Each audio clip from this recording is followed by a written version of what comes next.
വണ്ടിയുടെ ക്ലച്ച് കയറുന്ന വണ്ടിക്ക് പണിയായി. സോ വണ്ടി വർക്ക്ഷോപ്പിലേക്ക് എത്തിച്ചു. ഗിയർ ബോക്സ് തുറന്ന് നോക്കിയപ്പം ക്ലച്ച് റിലീസ് ബെയറിംഗ് ഒക്കെ ലീക്കാണ്.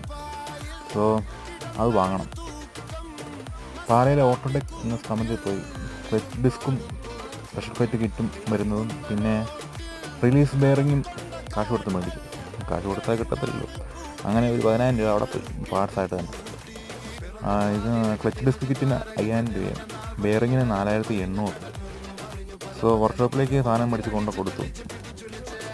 അവർ നോക്കിയപ്പം പഴയ ക്ലച്ച് ഡിസ്ക് എല്ലാം തീർന്നിരിക്കുമായിരുന്നു. അപ്പോൾ എത്രയും പെട്ടെന്ന് മാറി നന്നായി. പിന്നെ കമ്പനി സീക്കോ എന്നൊരു കമ്പനിയായിരുന്നു പഴയ കിടക്കുന്നത്. ആ ബ്രാൻഡിനാണ് ഞാൻ മേടിച്ചത്. ഈ ഷെവർലെറ്റിൻ്റെ ഒറിജിനൽ ഈ സീക്കോയാണ് ഡിസ്ക് വരുന്നത്. പക്ഷേ അതിനെ മേടിച്ചിട്ടു. പുതിയ ഡിസ്കും ക്ലച്ച് ഡിസ്കും എല്ലാം കയറ്റി